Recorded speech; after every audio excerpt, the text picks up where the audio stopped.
On drug pricing. A few hours ago, Donald Trump signed a new executive order he claims will, quote, almost immediately bring down the costs of prescription drugs. Americans should hold their applause because Donald Trump's announcement is little more than a photo op masquerading as reform. Just as he said he'd bring down costs on day one and it didn't happen, same thing here, almost immediately. Give me a break. In case Donald Trump has forgotten, this announcement is like what he already tried to do in 2020 with little success. So Americans are right to be skeptical until they actually see their prescription drug costs go down more. Donald Trump can say he's doing an executive order, but we all know the odds are overwhelming that that executive order will fail. The real way to make drug prices reform happen is to do what Democrats do and what Donald Trump is loath to do. Roll up your sleeves and do the hard work of passing legislation.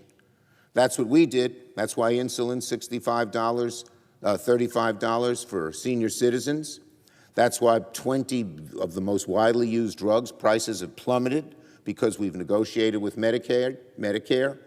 That's why no family pays more than $2,000 total for all their prescription drugs. We worked hard, we legislated, we got prices down. Donald Trump does a photo op, says it's going to come down immediately, but obviously this is a half-baked political stunt that is unlikely to bring any meaningful change. Today's announcement is so typical of Donald Trump's presidency. He promises a golden age, but in reality, Americans get fool's gold. On the recon bill text. Yesterday, Republicans released the text of their plan to eviscerate Medicaid while cutting taxes for the ultra-rich. The bill is as toxic as we all feared. With a straight face, Republicans are telling the American people they want to cut taxes for the ultra-rich by trillions of dollars and pay for it with the biggest cuts to Medicaid ever, the biggest cuts to Medicaid ever.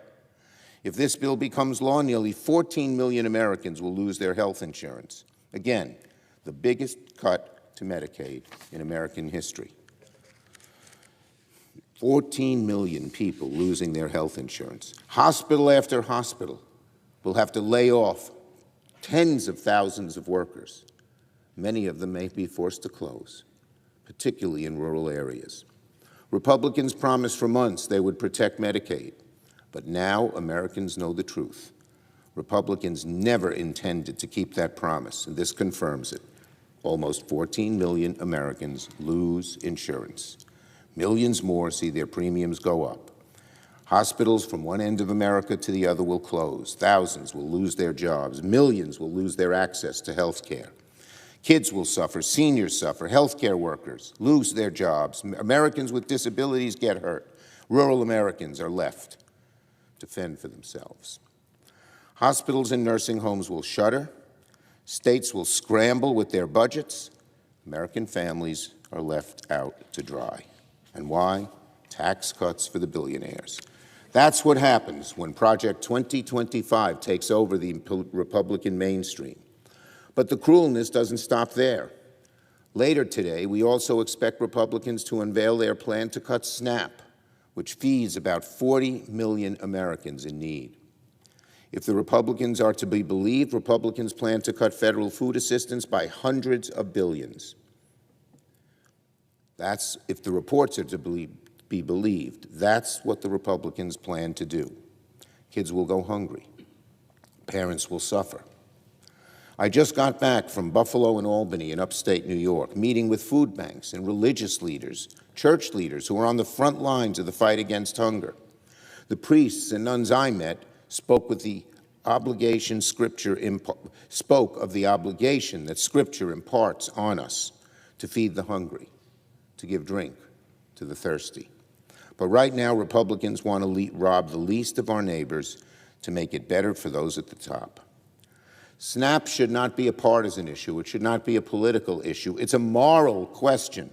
Are we going to let kids, veterans, senior citizens, and others go hungry? This is about taking care of the most vulnerable in society, especially the children, making sure every child in America is afforded basic dignity.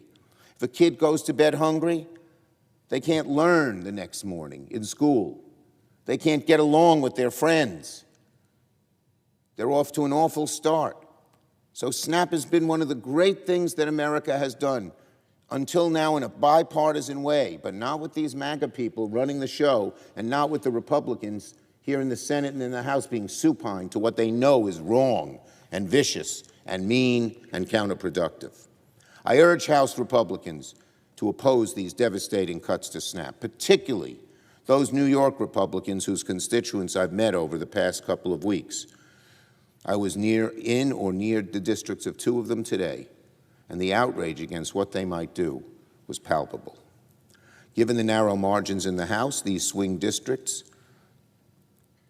in New York have the power to stop these cuts to SNAP. These Republicans can do it. They can make sure no kid goes to bed hungry. I urge them to stand up and hold the line. When you put it all together, there's no other way to put it.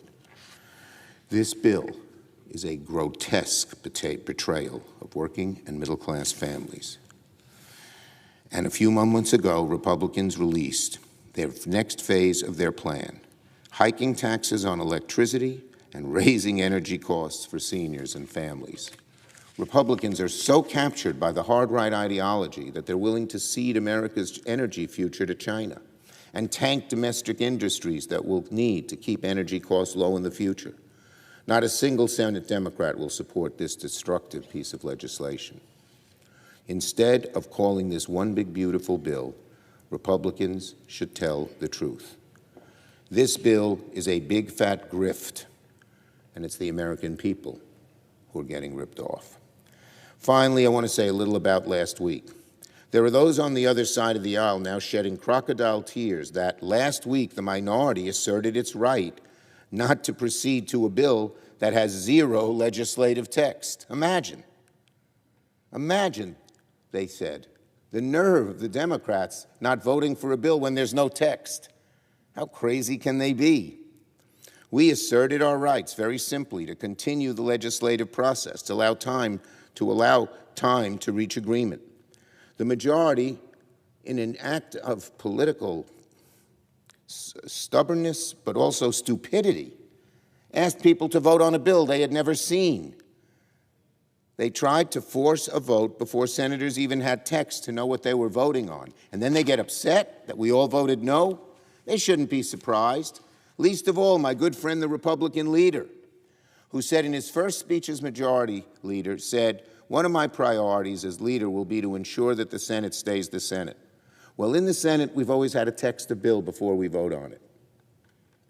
I'd say that to my friend, the majority leader.